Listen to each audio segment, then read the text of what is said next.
बिस्मिल्लाहिर्रहमानिर्रहीम। Dear students, you are welcome in knowledge exchange.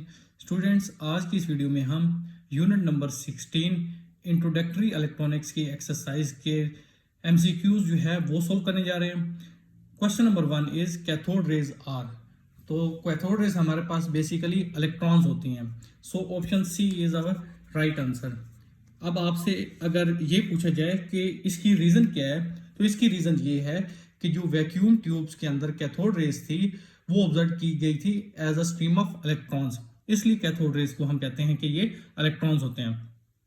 Question number 2 is if electric field is applied parallel to the direction of electron beam, electrons will. अगर electron beam की direction के parallel हम electric field apply करते हैं तो electrons के ऊपर जो है वो क्या इफेक्ट होगा। तो इलेक्ट्रॉन्स जो है हमारे पास वो स्पीड अप हो जाएंगे।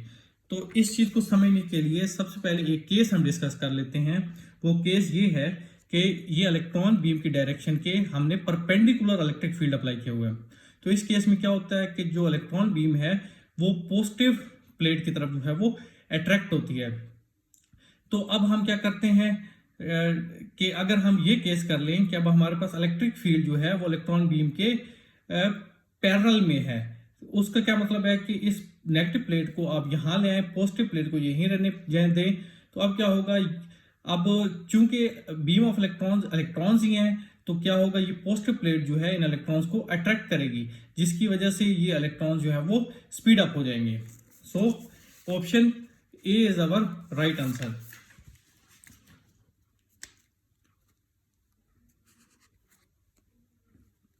Question number 3 is if magnetic field is applied parallel to the direction of electron beam, the electrons will। Same question है, जस्ट ये है कि अब इलेक्ट्रॉन बीम की डायरेक्शन के पैरेलल हमने इलेक्ट्रिक फील्ड की जगह मैग्नेटिक फील्ड अप्लाई कर दिया है। तो आपको ये पता होना चाहिए स्टूडेंट्स, जो हमारे पास मैग्नेटिक फील्ड होता है इस इलेक्ट्रॉन्स के ऊपर क्या होगा, सबसे पहले तो मैग्नेटिक फोर्स एग्जर्ट होगी। अब मैग्नेटिक फोर्स जो है ये हमारे पास डिफ्लेक्टिंग फोर्स होती है, ये कोई वर्क डन नहीं करती। जो इलेक्ट्रिक फोर्स होती है वो वर्क डन करती है, जबकि मैग्नेटिक फोर्स होती है वो जस्ट डिफ्लेक्टिंग फोर्स होती है। तो हमारे पास ऑप्शन सी जो है वो राइट आंसर बनता है कि ये जो इलेक्ट्रॉन्स जो है ये इस मैग्नेटिक फील्ड में डिफ्लेक्ट हो जाएंगे। Question number 4 is which logic gate is similar to the function of two series switches. कौन सा लॉजिक गेट जो है टू सीरीज स्विचेस के फंक्शन के सिमिलर होता है। तो सबसे पहले आप यहां पे देख लें, मैंने आपके सामने जो है वो एंड गेट का जो ट्रुथ टेबल है वो शो किया है। हमारे पास इसमें क्या होता है कि हमारे पास अगर दोनों स्विचेस जो है वो सीरीज में लगे हुए हैं, इसका मतलब ये है कि हमारे पास दोनों इनपुट्स जो हैं वो ए और बी दोनों अगर 1 है तो तब हमारे पास आउटपुट जो है वो 1 आ रही है। सो इस क्वेश्चन का जो राइट आंसर है वो है एंड गेट। एंड गेट, और ये हमारे पास ऑप्शन ए जो है वो बनती है। Question number 5 is the electronic circuit that gives high, मतलब one output when all its inputs are high is called that gate. अब इसमें क्या पूछ रहा है, ऐसा इलेक्ट्रॉनिक सर्किट जिसकी आउटपुट 1 होती है जब इसकी ऑल इनपुट्स मतलब दोनों इनपुट जो हैं ए और बी 1 हो, तो इस गेट को हम क्या कहते हैं। तो स्टूडेंट्स, इस क्वेश्चन का आंसर जो है वो भी एंड गेट ही है। क्यों एंड गेट है, अगेन आप एंड गेट के ट्रुथ टेबल को देखें तो इसमें क्या क्वेश्चन में कहा गया है कि हमारे पास आउटपुट 1 होती है जब तमाम इनपुट्स मतलब ए और बी दोनों 1 होती हैं। तो इसमें आप देख सकते हैं कि यहाँ पे आउटपुट 1 है एंड गेट के केस में, जब दोनों इनपुट्स ए और बी जो हमारे पास 1 है। सो एंड गेट हमारे पास जो है इस क्वेश्चन नंबर 5 का भी जो है वो राइट आंसर है। Next question number 6 is the electronic circuit that gives high output when one or more of its inputs are high is called। ऐसा इलेक्ट्रॉनिक सर्किट जिसकी में आउटपुट 1 होती है जब इसकी एक या एक से ज्यादा इनपुट जो है वो 1 हो, तो ऐसी गेट को हम क्या कहते हैं। तो इस गेट को हम और गेट कहते हैं। ऑप्शन बी जो है हमारे पास वो राइट आंसर है। अब क्वेश्चन 6 का ऑप्शन बी राइट आंसर है। इसको समझने के लिए अगेन आप और गेट का आप ट्रुथ टेबल जो है वो देखें। इसमें क्या पूछा गया हमसे कि हमारे पास जो है वो आउटपुट 1 होती है जब 1 या 1 से ज्यादा इनपुट जो है वो 1 हो। तो आप देख सकते हैं हमारे पास आउटपुट 1 है, जब हमारे पास या A1 जब B1 है या A1 है। तो यहां से हमें ये पता चलता है कि जब इनपुट्स में से कोई एक B1 है या दोनों 1 है, एक से ज्यादा जब 1 है तो हमारे पास आउटपुट जो है वो 1 है। जब दोनों 0 है इनपुट तब हमारे पास आउटपुट जो है वो 0 है। सो हमारे पास क्वेश्चन नंबर 6 का जो राइट आंसर बनता है वो है option B, OR gate. Now comes to the question number 7, and question number 7 is the electronic circuit that gives low output when all its inputs are high is called dash gate। ऐसा electronic circuit जिसमें हमारे पास output 0 होती है जब इसकी दोनों input जो है वो 1 हो, तो इस गेट को क्या कहते हैं?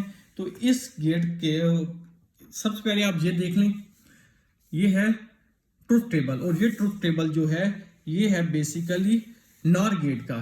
इसमें हमारे पास क्या है, क्वेश्चन को देखें। क्वेश्चन ये कहता है आउटपुट 0 जब दोनों इनपुट्स 1 हो। तो ये देखें आउटपुट 0 जब दोनों इनपुट्स 1 है। तो इस हिसाब से ये हमारा जो राइट आंसर बनता है वो है नॉर गेट, क्योंकि ये हमारे पास नॉर गेट का ट्रुथ टेबल है और इसमें हमें ये पता चल रहा है जो क्वेश्चन की स्टेटमेंट है दोनों इनपुट्स 1 है हमारे पास और आउटपुट जो है हमारे पास 0 आ रही है। So NOR gate option D is our correct answer. Question number 8 is the electronic circuit that gives low means 0 output when one or more of its inputs are high is called dash gate। तो ये भी हमारे पास nor gate ही होता है। Nor gate कैसे होता है? Again आप ये देख लें, क्वेश्चन की स्टेटमेंट क्या है, हमारे पास आउटपुट 0 हो जब हमारे पास एक या एक से ज्यादा इनपुट जो है वो 1 हो। तो ये देख सकते हैं आप, आउटपुट हमारे पास 0 है जब हमारे पास एक इनपुट 1 है। इस केस में भी आउटपुट 0 है जब एक इनपुट 1 है, और इस केस में आप देखें हमारे पास आउटपुट 0 है जब दोनों इनपुट जो है वो 1 है। तो इस हिसाब से हमारा ऑप्शन डी जो है वो राइट आंसर बनता है। Question number 9 is the logic equation for AND gate is. तो एंड गेट के लिए लॉजिक इक्वेशन क्या होती है वो हमने बतानी है। तो हमारे पास ऑप्शन ए जो है वो करेक्ट आंसर है कि x equal to A dot B, ये हमारे पास एंड गेट की लॉजिक इक्वेशन होती है। क्वेश्चन नंबर 10 और ये लास्ट एमसीक्यूज है इस एक्सरसाइज का। The logic equation for NOR gate is. तो हमारे पास जो आर गेट होता है उसकी इक्वेशन होती है a प्लस बी। तो नॉर गेट की जो इक्वेशन होगी वो जस्ट आप a प्लस बी को ऑपोजिट कर देंगे, मतलब जहां आउटपुट 1 है वहां 0 कर देंगे, जहां 0 है उसको 1 कर देंगे। इन्वर्ट करना इसे कहते हैं। तो x equal to a plus B, इसके ऊपर बार। तो हमारे पास ऑप्शन डी जो है वो करेक्ट आंसर है क्वेश्चन नंबर 10 का। तो स्टूडेंट्स, उम्मीद है आपको ये एमसीक्यूज अच्छी तरीके से क्लियर हो गए होंगे। अगर आपका कोई क्वेश्चन हो, कहीं पे कोई प्रॉब्लम हो तो कमेंट सेक्शन में जरूर बताएं। चैनल पे नए हैं तो चैनल को सब्सक्राइब कर दें। वीडियो पसंद आए तो वीडियो को लाइक शेयर कर दें। बहुत शुक्रिया। अल्लाह हाफिज।